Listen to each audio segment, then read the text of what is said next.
Okay, I'd like to introduce now Dr. Philip Effiong, who lectures at Maryland University College in African American Literature and Drama, and he is also a private writing and educational consultant.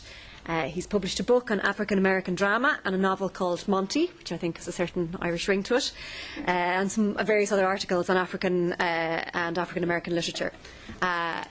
But I suppose, apart from those sound academic credentials, what's really interesting to my mind about Philip, I'm sure there's lots of interesting things about him, but for today's purposes, what's interesting about Philip is that Philip was actually a refugee. As a child, he was a refugee in Ireland from Biafra. And he's going to talk to us today about those refugees' experiences as a 9-year-old child. Am I right, Philip? 9-year-old? As a 9-year-old child. Which I think has a real, it's very interesting in the context of our discussions today, but also has a resonance in terms of a situation that hasn't gone away, which is the situation of separated children in Ireland, because there's still a lot of children, whether we call them separated children or unaccompanied minors, who come to Ireland on their own without their parents for refugee status. So Philip's story, although it happened quite some time ago, is still being played out today in other contexts. So with that, I'm very happy to introduce Dr. Philip Effiong.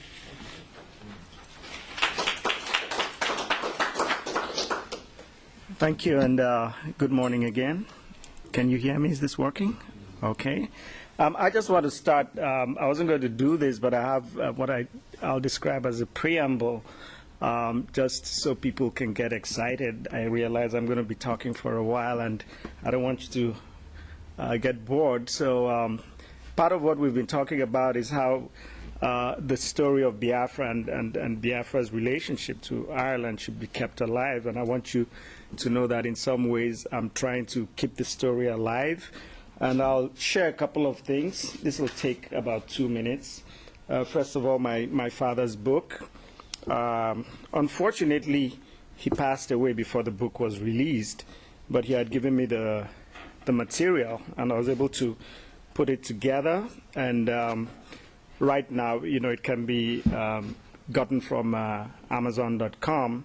I'm trying to get a new publisher for the book who I think will be more effective as far as distribution and marketing. So that's one Biafran artifact. It's not yet an artifact. Biafran icon, if you like, right there, the book. And then a couple of other things.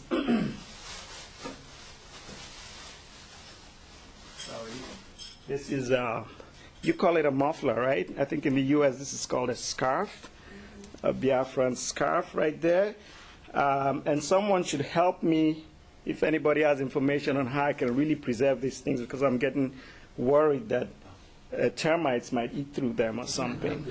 But I think this speaks to the ingenuity of the people. This is well over 40 years old, and look at how good it still is. Unfortunately, I can't give this away. But I thought I should share. I'm partly inspired because of the flag I see there. And then this is one of my favorites, the Biafran tie. And you look at how this has stayed. Again, it speaks to the ingenuity of the people. I don't know when they had the time to make things like this, right, frankly speaking. I actually lent this to a friend who kept it for about 20 years and gave it back to me this year. And actually, he didn't give it back. I demanded it. And but look at how beautiful it is. I wear it sometimes. It is thin. It's not as thick as a lot of ties that you have today, but it's just as beautiful. And so I thought I'd share this. If I had a shirt, I would probably have worn it. But if I wear it, you probably think I'm a little crazy if I wear it over this. But most important of all is something I rescued from our family compound in 2005. And if you know anything about African compounds, you know that property there can be considered communal. And if people don't value them, they go pick them. And the moment I saw this, I took it with me. This is my father's hat. This is the hat he wore as a general. Again, after the session, if someone can advise me on how to preserve these things, I would really be grateful, because if you notice from the way I'm carrying them around, I don't exactly, I'm not exactly doing a good job. But anyway, now to my presentation. I titled it Sleepwalk Through Ireland, and hopefully when we get to the end of it, you'll understand why I describe it as Sleepwalk Through Ireland, a post-war memoir.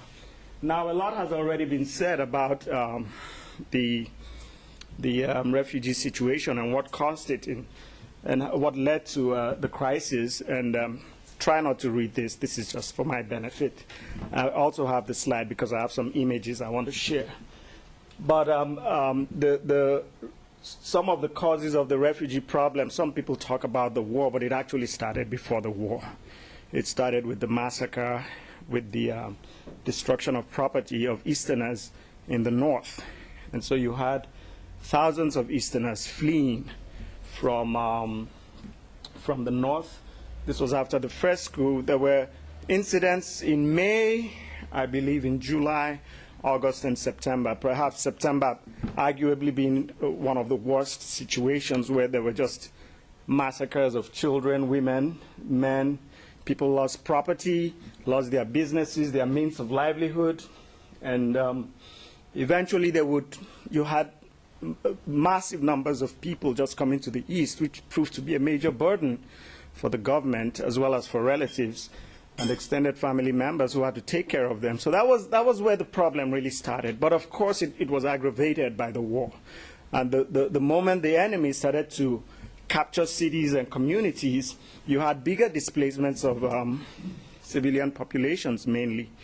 And people started to relocate, and in the process of relocating, they abandoned property, they abandoned their means of livelihood, and those who were originally taking care of people who had come from the north now found themselves destitute as well.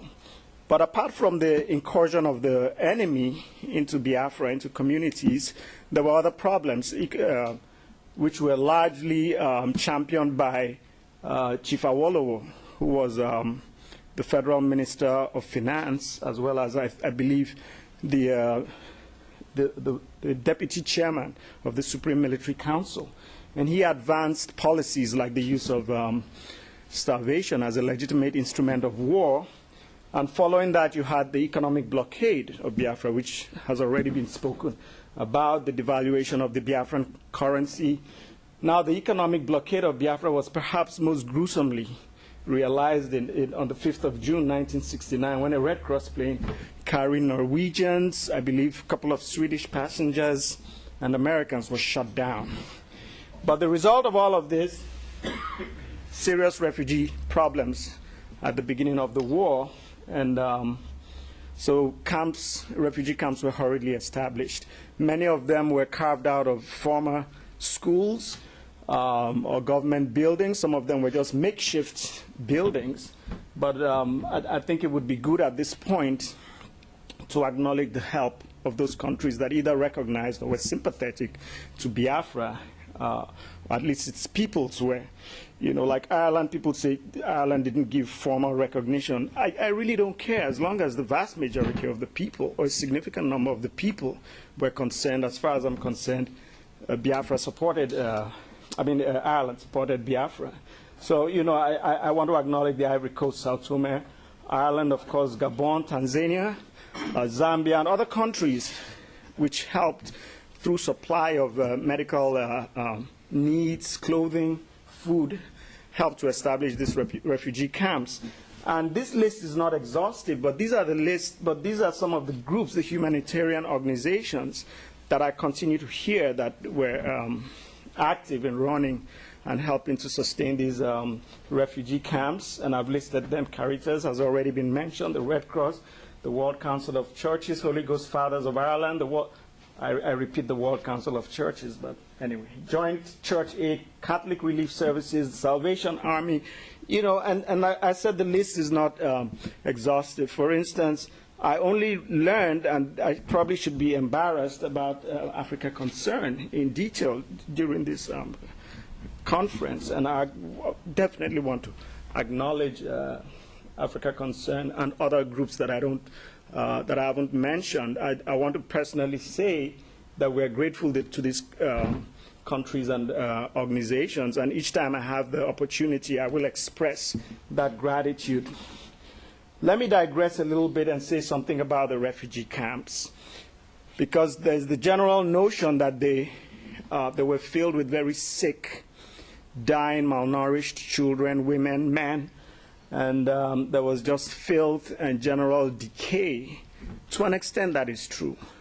For instance, at a place called Ifakala in Mbitoli local government area, I think that's where it is in modern Nigeria, I witnessed some of the most horrible refugee camp situations. Now, we lived in Ifakala because we were homeless at the time, believe it or not. I know it's hard to believe that General Effiong's family could have been homeless during the war, but Umwa had just fallen, and my dad's first ADC, his family, in this place called Ifakala, took us in, and we were there for several weeks. And there were refugee camps around there, and it was my first observation of the real horrors of the war. I saw those kids. Some of them were my friends. I played with them. But I also witnessed a lot of death, a lot of starvation. The images we saw in the documentary yesterday of the children with thin legs, you know, the big heads, the big stomachs, I saw them. And that was a really, really touching and moving observation. Even though I was a child, the images are just so clear. And those images are partly what informed the novel that I would eventually write called Monty. But aside from that image, there was another image that I think we should recognize. And when Owerri was recaptured by Biafra and we moved to Owerri, we visited another refugee camp in my state, present Akwa Ibom State, in a place called Ntodino. And it was run by one Reverend Father Umana, who later became the principal of the secondary school I went to. But that refugee camp, it was amazing. It was just vibrant. It was full of life. It was full of healthy people, children, the men, the women. There was electricity most of the time because the generator, was functioning well. The children formed mock militia groups. They marched around. There was just life. There was food. There was health. So I think it is important to mention this, to understand that it wasn't a wasted effort. The refugee camp situation and the efforts to establish them wasn't a wasted effort. And before we left this refugee camp at Ntodino, the refugees actually put on a play. It was a major play that lasted probably about an hour, 30 minutes. And looking back, I just wonder, when did they even put the scripts together? It was amazing. And they also had a traditional performance right after the play. So it's the reason why I'm mentioning this is it will help me move into the other aspect of the refugee situation, which I'm going to talk about and which concerns me directly. And that's the intervention by some countries that would not only supply to these refugee camps, but would also take some of the refugees and provide a sanctuary for them in their countries. That also helped with the refugee situation. It helped to eventually save lives and provide people, especially children, with much needed food, much needed health care, education, and clothing. So the refugee situation on many levels was successful, and this was another level by which it was successful when these countries, I mentioned Gabon and Ivory Coast. I think Gabon and Ivory Coast took in perhaps the most because of the proximity to Nigeria. It was just relatively easy to fly them to Gabon and Ivory Coast. So you had large numbers. Of course, Ireland would take in a significant number of refugees. It mightn't have been as easy because of the question of proximity. But a lot of refugees were also taken in by Ireland, especially during the latter part and even at the end of the war, towards the end of the war and after the war. And I'd mentioned yesterday that, if you look at my second bullet there, that you do have today post-war Biafran communities. That's how I describe them in Gabon and the Ivory Coast. You have communities that have people that are in major ways descendants of the refugees that eventually stayed back, because not all of them eventually returned to Nigeria. Some eventually stayed there and would begin new lives and create new families. Now, how do I fit into this picture?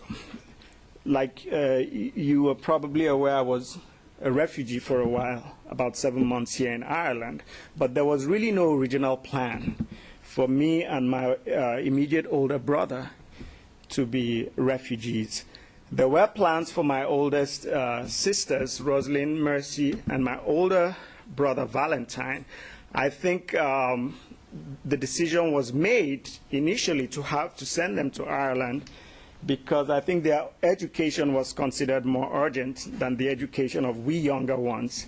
I think that was the plan. That's how I see it. So my sisters already moved to Ireland probably a year before the war ended, and my brother a few months after. And they stayed with a number of families. John and Kay, I thought it was only one family, but they stayed. I knew that they stayed with the Murphys, and it's amazing because Moira Murphy, now Moira O'Brien, is right here with her husband Barry. I've not seen Moira in 40 years, since 1970. And, you know, she's come out here, so the continuity is there. You see, it's still playing out. But anyway, with my brother and myself, as well as my younger brother and a cousin, it was all a question of chance. It was just a question of circumstances that eventually made us refugees. What happened was this. With the second collapse of Owerri, I think it was clear at that point that Biafra couldn't sustain itself. It was on the verge of collapse. And let me just go through very briefly what happened that night. My dad wasn't at home in Owerri, and the sounds of the mortars, the shells, the gunfire was so close, and we panicked. And my mom just threw a couple of things into her driver's car, and we left. We had no destination. Now, her driver, that was an interesting arrangement between my mom and driver, because he came with his own car. You know, in most African countries where you have a driver, they drive your car, but this was a driver who used his own car. You know, and I remember it was a Peugeot 404 station wagon. But when we left, the roads were crowded. Unfortunately, the car wasn't moving faster than people on foot. The only real advantage is that we were sitting down, but we were really not moving any faster. And if you know anything about Biafran fuel, there was this constant explosive sound from the exhaust pipe, and, you know, people kept ducking. I think they were upset with us. But eventually the car just gave up. It stopped, and we just stayed at the roadside. And about an hour later, my dad drove by with his small convoy. It had reduced in size significantly at this point. He drove by. I don't know if he was looking for us or if he just met us by chance. But anyway, he stopped, took us, and put us somewhere for the night. I don't remember. It was really just some hurried arrangement. We slept somewhere. And then the next day, we headed straight for Nnewi, which is General Ojukwu's hometown.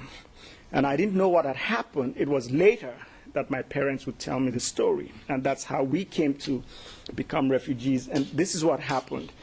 Ojukwu had already made plans to leave and had informed my dad that he would be handing over to him. My mom was pregnant at the time. So my dad, he definitely was not happy about the situation, but he said, well, I'll stay. However, take my wife, she's pregnant. I'm concerned about her health. And that's how, and the general, the head of state, agreed, and that's how my mom would eventually leave, and that's how we would leave with them.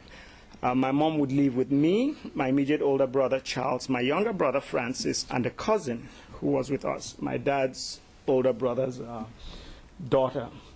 And so things happened very fast.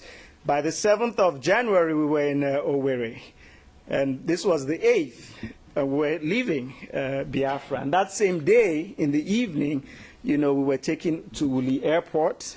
There was a lot of security. It was dark. Minimal light was being used. and we left on a cargo plane that didn't have seats. And what happened was you just placed, a ladder was placed against the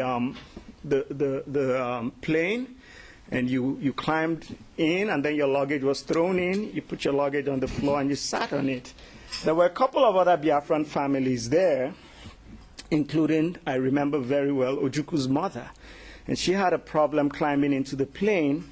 So what happened was, to reduce the gap between the rungs, I remember someone would go, when she would climb, someone would go and put his head, and she would put her foot on his head and go to the next rung, and that's how she eventually got into the plane.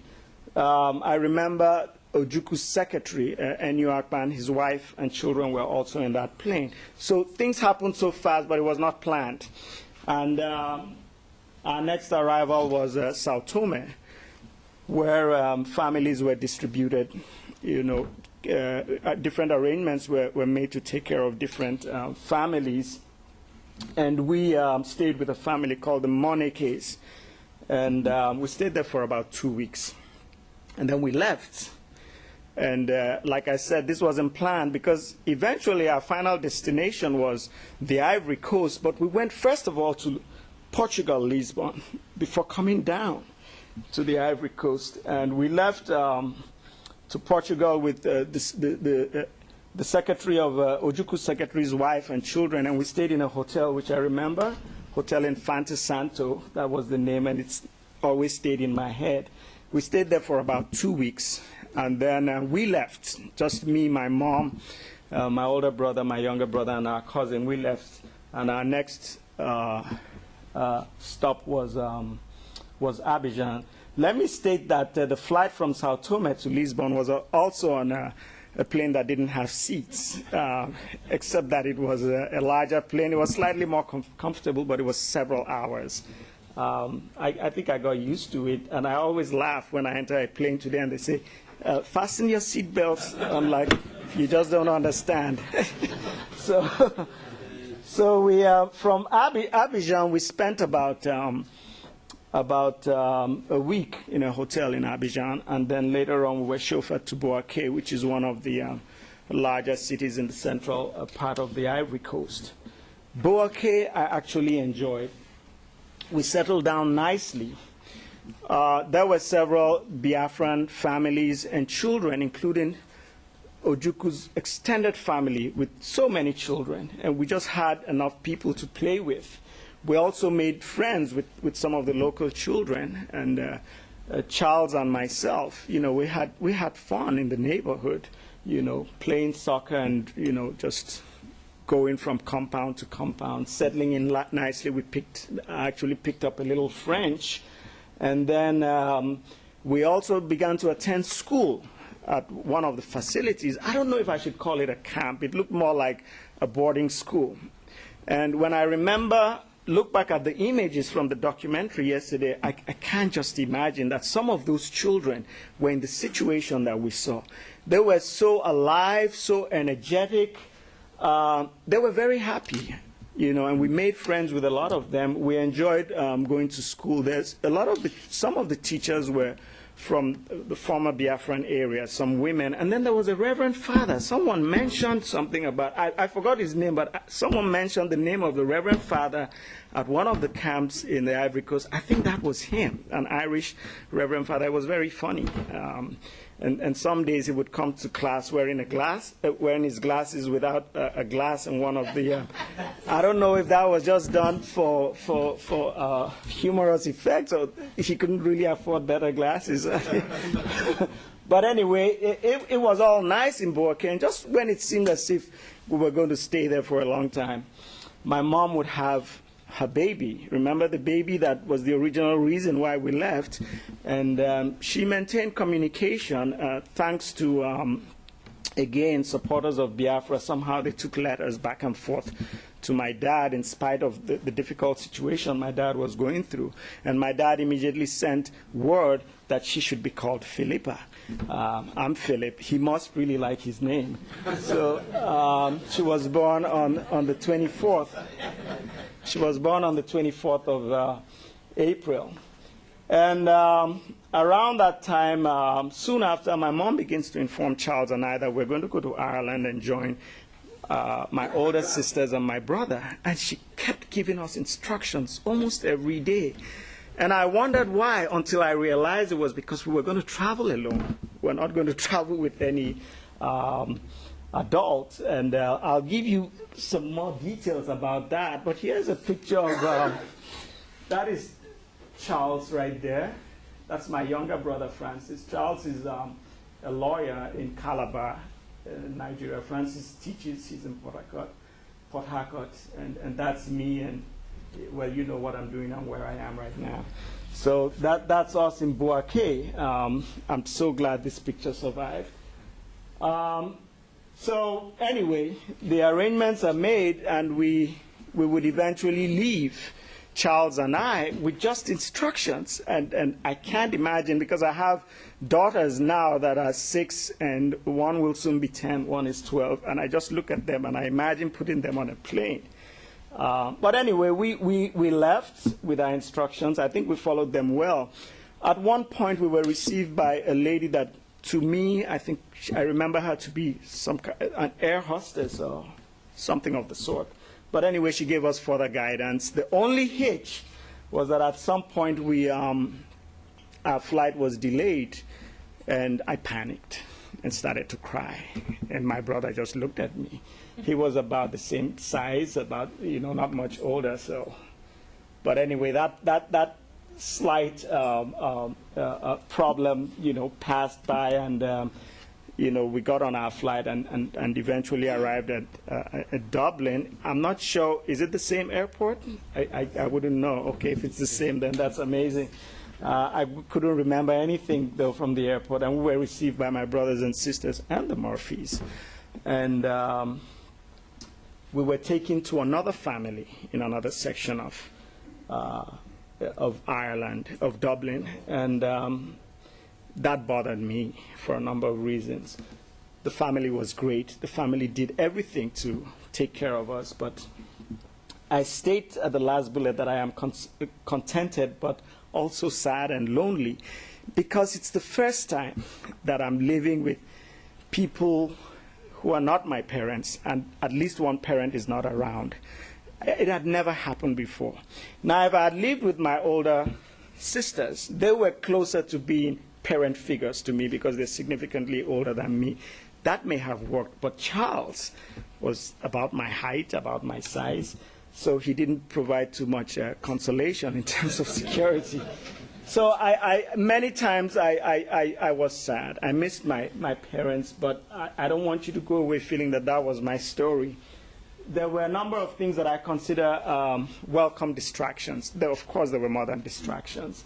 One was school.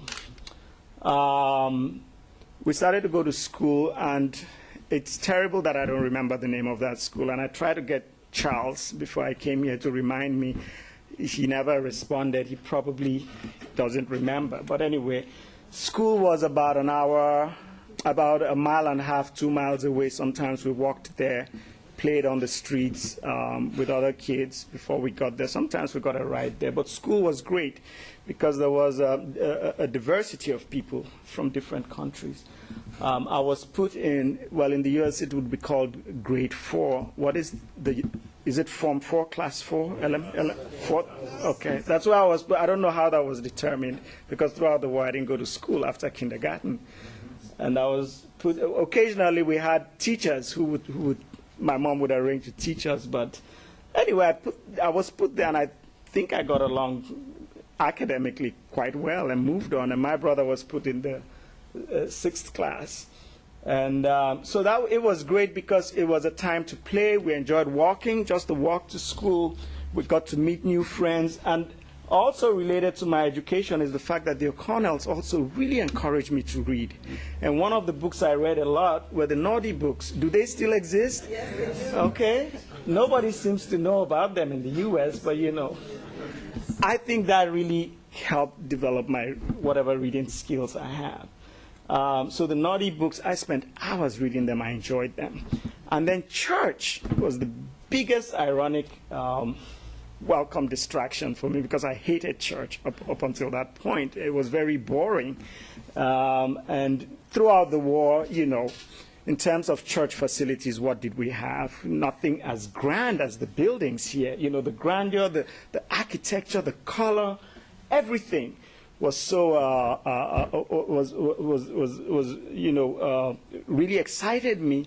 And interestingly enough, the messages, because I remember the priest saying, "Taste and see that the Lord is good." And I would go back and think, the Lord is good, so my situation, he'll take care of it, And I wanted to believe that everybody around me was good and kind. So church, I can't believe how important church came to me, because prior to that time, I think I was just a bad kid who didn't care about such things.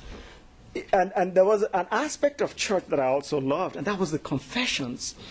Because in Nigeria, you'd go to confess and the priest would be there, and I was always nervous talking to this man about the evil things I had done, and he was right there. But the churches here, it was like there was this closed space, and the priest was in this middle place. I could hardly see his face, so it was as if the evil things I did were guarded. I didn't feel that threatened. I didn't feel that I was being that public. And he would open this little window and put his ears, and yeah, I had no problem just telling him, so that was great, and but the challenges were there, and some of the things that I took for granted became problems. Again, no fault of the O'Connells, just circumstances. One was what to do with our hair, because my hair continued to grow and grow. And, usually my mom would step in and get a barber to cut it. But Mrs. O'Connell, God bless her heart, would sit me down and pick my knots one at a time. And I would just sit there in tears, because it hurt. And she didn't know what to really do with my hair. And one day decided to take me to a barber. Take myself and my brother, and the barber could easily have just said, "I don't know how to cut this type of hair," but he went ahead and did a terrible job. And when my sister Rosalind saw, she almost had a fit. But we went past that stage, and another problem was, I hate to admit it in front of strangers, but I wet the bed. Which was no big deal in my family. My mom knew, everybody knew. But in the O'Connell home, it was a source of great embarrassment. But anyway, the distractions helped. And one of the greatest, for me, the most exciting distraction was when we went to the Murphy home. Why? Because I described that there was a certain Nigerian flavor. Now, Mr. Murphy had lived for a long time in Nigeria, and he was responsible in some ways for the building of the cathedral the Catholic cathedral in Ivory. And he always had stories to tell about Nigeria. So he kind of brought me close to home. And he also spoke Pidgin English, which is a creolized form of English spoken in Cameroon, in Ghana, in Nigeria, with variations in Liberia and Sierra Leone. So anytime he spoke it, I was so thrilled, and I engaged him in conversation. And then there was also a sense of enhanced security because my older siblings were there. And for me, unlike Charles, they like I said, they provided more a parent figure. They were more like parent figures to me. And each time we left the Murphy home, I always cried. I always cried when we were taking back. But again, it was really all about me and not about the O'Connells. But, I don't want to... before I go to say, I just want to share some pictures, courtesy of Moira. You can see right there, that's my oldest sister, Rosalind. That's Charles. That's Valentine. He's an artist in Holland. I think I should give you all his website. You will like his art. That's me, of course, and that's Mercy. During one of our visits to the Murphys, we decided to take group photographs, which has proven to be just the best thing, because these are priceless pictures. And here's another one, this time, again with us here, Rosalind. Oops, what did I do? Yeah. Rosalind, Charles, Valentine, myself, Mercy, and that's Mr. Murphy. And there's Moira right there. And that's her mother, and that's Jerry, her brother. Sorry, I keep doing that. So you see, these are priceless pictures which she has allowed me to use here. And look at how beautiful these pictures still are after about 40 years. But I was saying that I just don't want this to be as if it was a question of survival for me. I don't want you to go away with the impression that, oh, it was sad and I had to look for ways to be happy. No. I eventually immersed myself into the life, Irish life, into a number of things, and I enjoyed it, my stay here, and I have nothing but fond memories. The food, I've not yet had mashed potatoes and sausages, what you call, is it bangers and mash? I hope I do before we leave, but I just love to eat them. The fish and chips, now in the U.S., occasionally you will have, I would eat fries and fish. It's never been the same. I still crave fish and chips. And then the chocolates and pastry. You can't even imagine going through a war where you never saw these things. I mean, prior to the war, occasionally I might have had ice cream or a sweet. But here was all this chocolate, all this cake, the pastries. I just indulged myself and had a great time, eating these foods. Apple cider, it was here in Ireland that I first had apple cider, homemade apple cider, when we were in the Aran Islands. Now, Guinness Stout, I didn't drink it then because I was too young, of course. But later on, when I would drink Guinness Stout as a grown-up, as a young man, it would have a lot to do with my memories of the euphoria that the Irish people seem to have when they drank this black liquid. I also played rugby. I learned how to play rugby here in Ireland. I learned how to play cricket. I played a little bit of Gaelic, but my brother, Charles, played more Gaelic and even played for the school. So I want you to understand that we enjoyed Ireland and we immersed ourselves into the life and culture. And one of the most fascinating experiences was when we went to Galway. We passed through Galway. We were really going to the Aran Islands. I don't know how that worked, but the Aran Islands I have beautiful memories of. It reminded me of rural life in Nigeria. I remember some of the buildings had thatched roofs. I remember visiting some of the caves where monks were supposed to have lived. I remember the rocky roads, the rocky walls. And of course, for the first time also, and the only time in my life, I participated in Halloween in October. And you'll probably be happy to know that I went around as a gorilla. It worked very well. I got a lot of candy, a lot of fruit. That's my brother and I in the Aran Islands. That's Charles right there, that's me, and you guessed right if you guessed that we're eating chocolate. So anyway, I'll hurry up and round up. Around November of that same year, the O'Connells begin to tell us that, begin to indicate that we would be returning to Nigeria. And just as things happened so fast when we were coming, they happened so fast when we were leaving. Arrangements were all made by December. I believe we had said bye to my older sisters and brother and the Murphys. And on this day, we were taken to the airport. And my brother and I, at first we thought we were traveling alone again, but when we got there were about 19 other Biafran children that were being sent back. And there were probably about 3 adults with us, 3 women.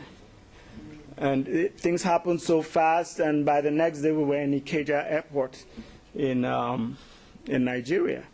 And photographs were taken of the group, and then photographs were taken of just Charles and myself. And I remember in that photograph, I was there holding the football that I traveled with, that had been given to me as a gift. Now, football I didn't mention this, but was another great distraction. Even though I had played football a little bit, during the war, those pastimes really didn't exist. But here in Ireland, we played in the road in front of the house. Sometimes we went to a big field in one of the schools and played. For the first time, I witnessed the rivalries and the leagues on TV. I'd never watched matches on TV, so football was a great thing. I came back with this football, And we were put in a facility. I don't know where that building, what it was, but we were all put in this building, and we stayed in Lagos for about 3 days. The only thing I really remember about that building was that we were totally eaten up by mosquitoes. I remember very well. Fortunately, none of us came down with malaria. And then we used to go and eat during the day. We were all marched. About 21 of us were all marched to another facility to eat. And that facility had, interestingly enough, Biafran children. I think they were probably some of the returnees from the Ivory Coast and Gabon. But we used to go there and eat, and around the third day or so, arrangements were made for some of us to be taken to the east. Now, the picture that we're taking at the airport, I don't know if the papers published the group picture, but they published the one with just Charles and I. So my parents, at that point, my mom had already returned from Ivory Coast, and she was now with my dad. She and my younger brother and cousin were now with my dad, and they saw this picture in the papers, but had no clue where we were or how to contact us. So I don't know how they handled that, but anyway, we were finally all, some of us, not all of us, were put in a Volkswagen bus, what we call a Danfo bus, and it was about an 8-hour ride or 9-hour ride to the east. And once we got into the east, we knew, because the evidence of war was still everywhere. You know, you still had buildings filled with holes from explosives and bullets. The roads still had craters. Our final destination was Enugu, which was the capital of the East Central State and former capital, first capital of Biafra. Something very disturbing happened at this point, because families, the kids were gradually taken and dropped off with families or extended families or friends, until just Charles and myself were left in the bus. And I started to panic again, like, are they taking us to our parents? What's going to happen to us? Somehow the driver, and I don't know how he knew, took us to my aunt's place. My aunt lived in a part of Enugu called Coal Camp. I don't know how he was given the directions, but that's where he took us. And next to my parents, my aunt was the next best thing. This was my mom's immediate older sister. And when we got there, she wasn't at home. So that was another source of panic for me. So I, of course, started to cry, and Charles just sat down there as usual and just looked at me. He was strong, he didn't cry. Then my aunt arrived and consoled me, and everything calmed down, and we were there for about 2 weeks. And one day, at this point, let me just state that life was very unstable for my parents, who were trying to start life all over again, find a means of livelihood, and they were constantly wandering from Enugu to Ikotekpene and Owerri. And on this day, they were just coming to see my aunt, and who did they see there? Saw Charles and myself. I can't explain the joy and the excitement, but at that point I was relieved, basically relieved that a journey that had begun about a year earlier at Uli Airport in Biafra had finally come to an end in Coal Camp, Enugu. Let me add that quickly, that our travels and stay in Ireland, provided helped me to grow up in certain ways, in ways that I was really not prepared for. Of course, the war had done that, From when we squatted with a family in Lagos after the second coup, to my experiences of the war, the refugee camp situations, the bombings, everything, I think I got a little tougher, a little hardened. Otherwise, prior to that time, my life had largely been quite sheltered. So I was taken out of my comfort zone, essentially. And what Ireland did for me, it just added to this. It provided me with a new form of growth, one that helped mold me into a tougher, I guess, more self-reliant and creative person. Let me add also that there has been continuity, which I started off with. Fortunately, I reconnected with Moira through Facebook. Facebook can be that useful. And communication continued between my parents and the Murphys, as well as my parents and the O'Connells. And this is one of the things Moira shared with me. It's a letter that my mom wrote. It's dated 29 December 1969. She found it, I don't know where she found it, and she sent it to me. I'm not going to read this letter, but it's a letter written to my older sisters and brother when they were in Ireland. I think it's just amazing. And she had good, beautiful handwriting too, unlike me. This is when, and at some point, the Murphys visited us in Enugu in Nigeria. And that's Mrs. Murphy there. That's my older sister, Rosalind. That's Valentine. That's Charles. That's Francis, my younger brother. That's Philippa, who was born in the Ivory Coast, sorry. Of course, you know who that is, right there. That's Mercy. And look at my mom looking like the rest of us. So these are pictures from Moira. Let me end this part. I really want to read because I want to make sure this message is clear. I would like to thank the Catholic Church and the Irish Catholic personnel who risked all to live with us in Biafra, suffer with us in Biafra, and face threats in Biafra, all with the purpose of feeding hungry Biafrans, clothing naked Biafrans, healing sick Biafrans, and reiterating divine sustenance in a dismal situation that proved too difficult for human effort. Without the church, Biafra would have probably capitulated or collapsed at least a year before it did.